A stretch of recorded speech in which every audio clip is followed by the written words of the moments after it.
back where he belongs in the leadoff spot on Money Monday. Fernando Uribe joins me right now. He's the host of Real Talk on Eyes on NJ. And in the midst of all this crazy campaigning, Nancy Pelosi and the Democrats still won't come up with a standalone bill to give people relief. They want to leave this COVID nightmare hanging on Trump. Absolutely, John. It's great to be back on again on a Money Monday. And it should not surprise anyone, John, when it comes to what's going on in Washington. As you said, 2 weeks to go until Judgment Day. And House Democrats seem to be playing with the lives of regular, everyday Americans. It seems that, if they wanted to pass a more commonsensical bill, they could do that. But they don't. They want to stuff it with pork. And I'll be very honest with you. I mean, it's appalling that this soon to an election that Nancy Pelosi wants to play politics with people's money, businesses that are struggling to stay afloat, and just regular everyday Americans where, listen, if it's just about stimulus relief, that's one thing. But, House Democrats love to fill this up with pork and these feel-good projects, which have nothing to do with coronavirus relief. And I think the Senate Republicans are onto their scheme, as well as, Treasury Secretary Steve Mnuchin, and so is the president.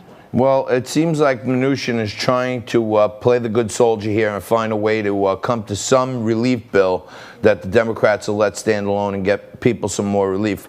I'm kind of like a foodie too, and it's confusing just hearing about stuffing pork into something. I'm used to like stuffed pork, stuffed pork chops or stuffed pork brajol.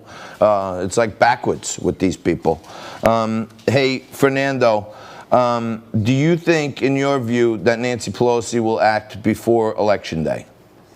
I feel she will not. I know that Senate Republicans are going to be voting on a bill this Wednesday. And listen, they have a very busy schedule. They're looking to confirm, I'm assuming this week, a vote will be held on the Senate floor. I believe that's Thursday. Yep, Amy Coney Barrett. So it's going to be a busy week for Senate Republicans.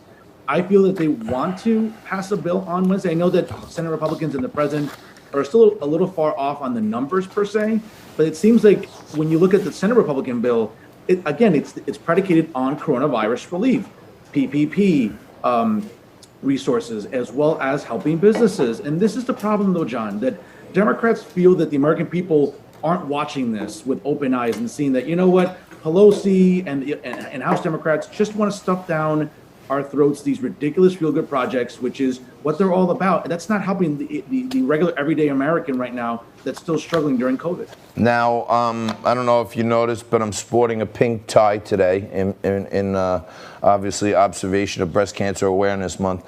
But it cannot compare to the pink jacket I saw you wearing on your show last week. I mean, that's not to be outdone. That's amazing. Well, thank you, John. It's something I'm very proud of. I volunteer for the American Cancer Society every October. I've been having a professor's quest to save breast campaign since 2008. I've been proud to say I've raised over $50,000 for making strides against breast cancer. So whenever I can rock a pink jacket or a pink suit for filming, I'll do it. Wow. Hey, that's a commitment to the cause, my brother. Now, I know you're always hanging out with all the cool kids, and I guess the iPhone 12 that's the hot new craze these days. What's happening with the new i12? Well, apparently the iPhone 12 will be released later this month. We know that pre-orders for some of the bigger phones, storage and size-wise, are coming up as well. And John, it just seems like, listen, this is capitalism at its finest. I mean, this is capitalism 101. It seems like the bidding war has begun among the wireless carriers to see who they can reel in terms of new potential customers. iPhones continue to be the better smartphone that's out on the market. It's just as simple as that. But right now, Verizon and T-Mobile, which have the largest amount of subscribers nationally, are sort of trying to compete with AT&T as well with the new 5G technology and trying to make sure that, listen, any sort of sale when it comes to the availability of a free phone, which again, you always have to look at with, in the fine print though, John. T-Mobile has the i12. AT&T, T-Mobile, and Verizon will all be carrying the iPhone 12. I thought T-Mobile only sold burner phones. They're doing i12 burners now. This is unbelievable. Well, I mean, tragically, I'm a T-Mobile subscriber, but I know that their subscriber list has really grown in recent years, and we know that with the iPhone 12, they're trying to do the same things AT&T and Verizon are with their promotions. What I would tell to our audience is just be very careful when you go to your wireless provider, because there's a lot of little tricks in there when it comes to, oh, it's a free phone, but they'll always get you with taxes or any sort of down payment on it, John. It's never free. It's never free. They just put you on an installment plan. It's no money out of your pocket, but it's never free. And I'm joking around. I'm still over here on Cricket Mobile. You know what I'm saying? So I'm way behind the times on my phone. John, I would just tell our viewers also, be very, very careful, as you mentioned, about the installment plans, because even if they don't ask you for anything down, those installment plans might be really lengthy to where normally you might have like a year or two. When you're going for your next phone, then you still have like 18 months worth of payments. So they just slap it on top of it and you're paying finance on top of finance. And that's the type of stuff that makes guys like me get very happy when you start compounding finance payments, over in an overlap period. But it's not good for the consumer, that's for sure. Yeah, please be careful, definitely. No doubt about it. All right, Fernando, we got to leave it there. You're the man. I want to send you a great guest over to Eyes on NJ, the Real Talk on Eyes on NJ.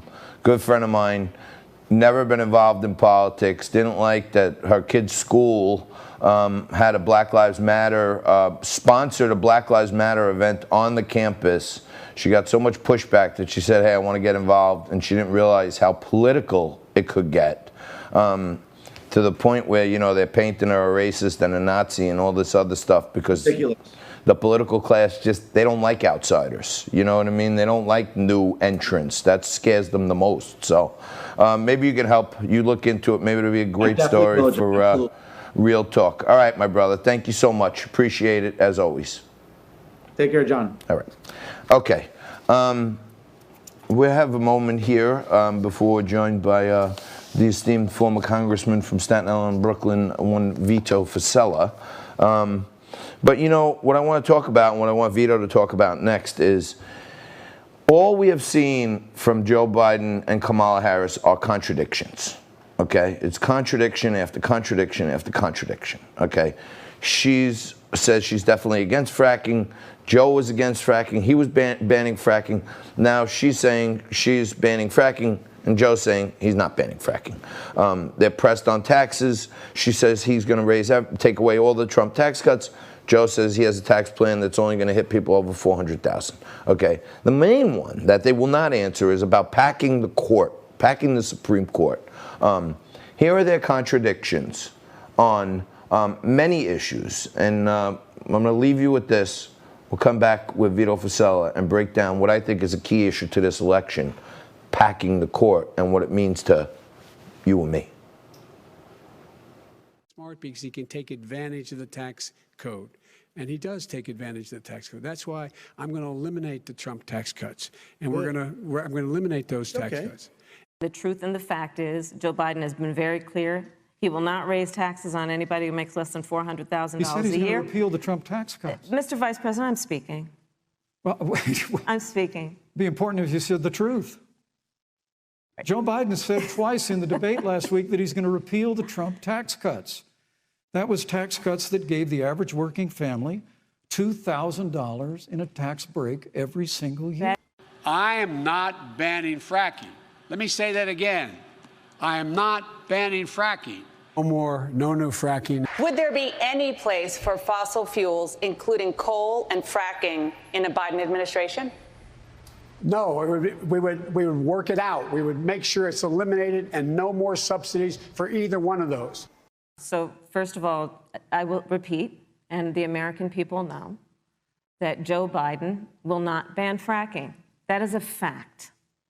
Will you commit to implementing a federal ban on fracking your first day in office, adding the United States to the list of countries who have banned this devastating practice? There's no question I'm in favor of banning fracking. So, yeah. We both agree that we have a new Green Deal to deal with the existential threat that faces humanity. The Green New Deal will pay for itself as we move forward. We're not going to build plants that, in fact, are great polluting plants. So do you support the Green New Deal? Pardon me? Do you support that? No, I don't support the Green New Deal. Oh, you don't? Oh, well, that's a big statement.